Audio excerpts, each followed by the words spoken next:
Welcome back to another video of cricket talk live. और आज हम रिव्यू देंगे day number 2 Pakistan versus south Africa का। एक एक्साइटिंग सीरीज़ चल रही है। और आज पाकिस्तान जब आया, मैंने आपको अपनी लास्ट डे की वीडियो में बताया था कि पाकिस्तान को यहाँ से एटलीस्ट 100 रन जोड़ने हैं, लेकिन पाकिस्तान उसमें कामयाब नहीं हुआ। एक टाइम पे जब आगा अली सलमान और साउथ शकील की पार्टनरशिप प्रोग्रेस हो रही थी तो हमें लग रहा था कि वही शायद जो फर्स्ट टेस्ट में फर्स्ट इनिंग में टोटल था 370-80 वो नज़र आना शुरू हो गया था। लेकिन उसके बाद जैसे ही आगा सलमान आउट हुए, 316 पे 6 थे, उसके बाद आगे कोई वो जो टेल है ना कंट्रीब्यूट नहीं कर पाई। लेकिन पाकिस्तान में ना ये एक चीज़ की मुझे थोड़ी कमी नज़र आ रही है। पाकिस्तान की टेल एटलीस्ट शाहीन शाह अफरीदी में कैलिबर है, हाँ वो हिटर है, लेकिन थोड़ा थोड़ा 15-20 ये कंट्रीब्यूट करना बहुत ज़रूरी था, क्योंकि समटाइम ना यही 15-20-30 यही मैच का डिफरेंस होते हैं at the end of the day.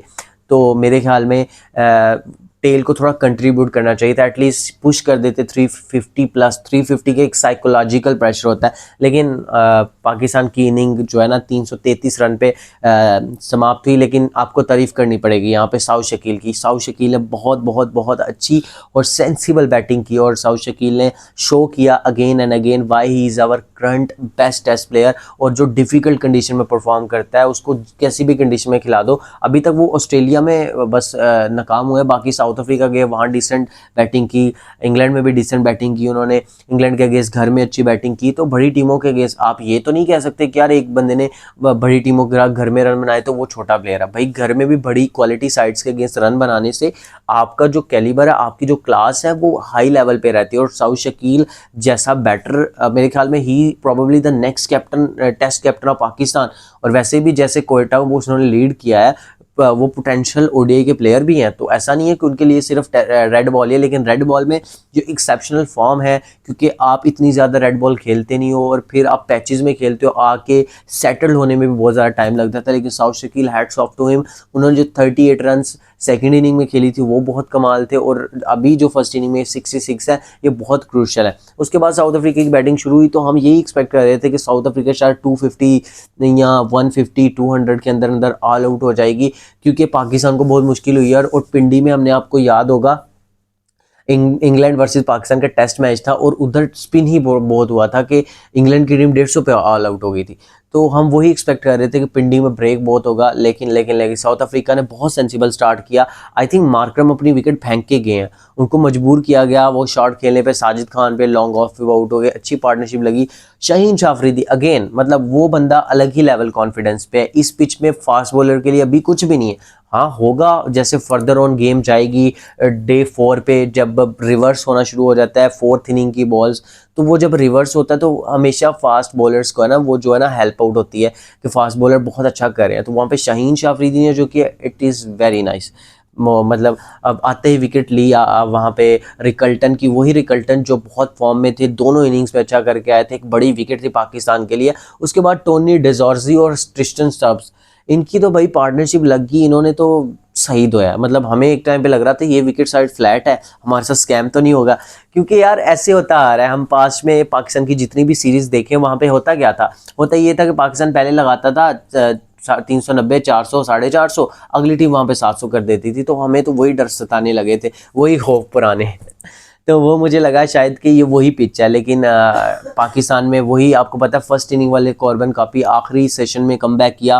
वहाँ पे आसिफ अफरीदी का डेब्यू था, उन्होंने विकेट्स 2 ली और बहुत ही कमाल बॉल, मतलब जो टोनी डिजॉर्जी को आउट किया वहाँ पे, टोनी डिजॉर्जी अगेन वो बंदा रुक ही नहीं रहा है उनकी यार, मतलब कमाल, वो बहुत अच्छा खेल रहे हैं। 100 और देन 50 इन स्पिनिंग ट्रैक पे टोनी डिजॉर्जी मतलब एक बड़ी थिंग बन सकते हैं, एक अच्छे प्लेयर साउथ अफ्रीका के लिए बन सकते हैं, क्योंकि अगर वो डिफिकल्ट कंडीशन में इधर परफॉर्म कर रहे हैं तो इंडिया में भी परफॉर्म करेंगे।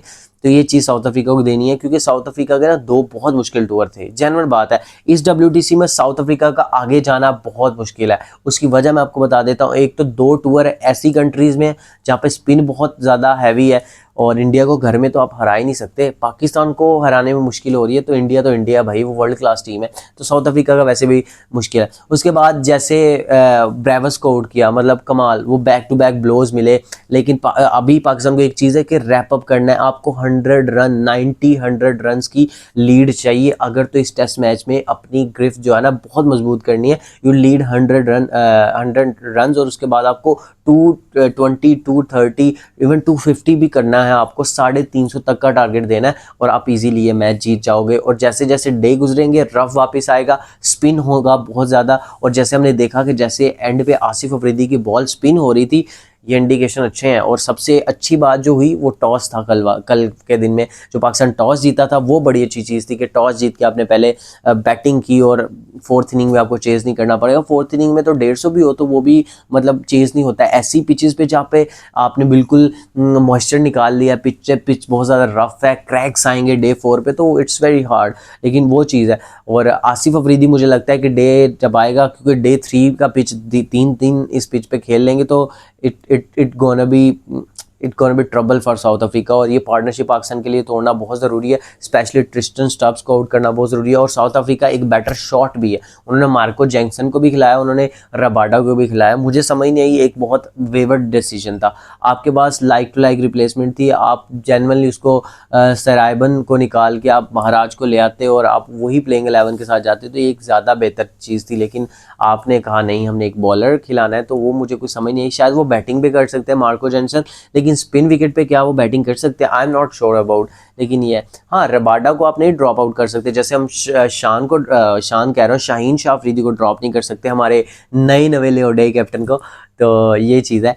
तो शाहीन की तो वैसे भी यार बहुत खुशी है, जैसे वो परफॉर्म कर रहे हैं, वो 2021 की वाइब्स वापस आ रही हैं शाहीन की। वो हर फॉर्मेट में हमारे लिए बहुत इंपॉर्टेंट है। जैसे हम कहते हैं ना बाबर आजम जो है ना पाकिस्तान की बैटिंग की बैकबोन है, वैसे बॉलिंग की बैकबोन शाहीन शाह अफरीदी है। हाँ, उनको बीच में था कि उनका ना थोड़ा डेथ बॉलिंग का इशू आ जाता है, लेकिन उसको उन्होंने काम किया, अपनी लाइन और लेंथ पे काम किया। वो जो एक परसेप्शन लोगों की बनी हुई थी कि शाहीन सिर्फ आगे बॉल करता है, वो वहीं से विकेट, लेकिन आके लॉन्ग स्पेल करना, कैप्टन को खुद कहना मैं बॉलिंग करूं, मैं लंबे स्पेल करूं, तो ये इधर से फास्ट बॉलर बनते हैं। साउथ अफ्रीकन फास्ट बॉलर देख ले रबाडा, उसके बाद ऑस्ट्रेलियन फास्ट बॉलर्स देख रहे हैं, सारे करते क्या है, ये सारे यही कहते हैं कि भाई हमें बॉलिंग दो, हम लंबे लंबे स्पेल करें। और इसी वजह से इतने अच्छे और world class bowler, because test cricket को ये प्रायोरिटी देते हैं, आप भी दें।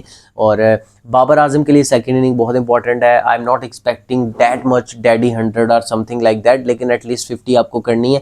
डिफ़िकल्ट कंडीशन में अगर आप करोगे तो आपकी बेहतरी है। हाँ, सेंचुरी कर दी तो वो तो सोने पे सुहागा, लेकिन बाबर आजम जो है ना आपको परफॉर्म करना पड़ेगा, क्योंकि इनफ इज़ इनफ। कितना को फैन बैक करें आपको, ठीक है आप अच्छे प्लेयर हो, लेकिन आपकी गलती यही है कि आप रेड बॉल नहीं खेले। आपको बोला था आप रेड बॉल जाओ, डोमेस्टिक जाओ, बेहतर करो अपने आप को, लेकिन आप नहीं कर पाए। खैर, ये डे 3 बहुत एक्साइटिंग होने वाला है। डे 3 पे पाकिस्तान को जल्दी साउथ अफ्रीका को पकड़ना है, ताकि 100 रन की लीड मिले और वहाँ से पाकिस्तान को आगे बैटिंग प्रोग्रेस करनी है। ये ना हो कि वो आप पार्टनरशिप लगा दो और इवन स्टीवंस का ही फ़र्क रहे। अगर इवन स्टीवन रहा, अगर उन्होंने भी आपकी जितना 300 कर लिया 30 की लीड के साथ गए, तो अगर आप 150 पे लटके गए तो 180 डिफेंड करना बहुत मुश्किल हो जाएगा, क्योंकि 180 बन जाता होता है। और साउथ अफ्रीका जिस तरह से उन्होंने लास्ट टेस्ट मैच में भी थोड़ी सी ऐसी फाइट शो की थी कि वो चेज़ कर सकते थे, जब ब्रेविस ने सेकंड इनिंग में आके मारा था, तो वो कर सकते हैं। तो ये था हमारा रिव्यू डे 2। वीडियो पसंद आए तो वीडियो को लाइक कर दे, चैनल को सब्सक्राइब करके बेल आइकन को प्रेस करना मत भूलिए। अपना बहुत सारा ख्याल रखिए। अल्लाह हाफिज़।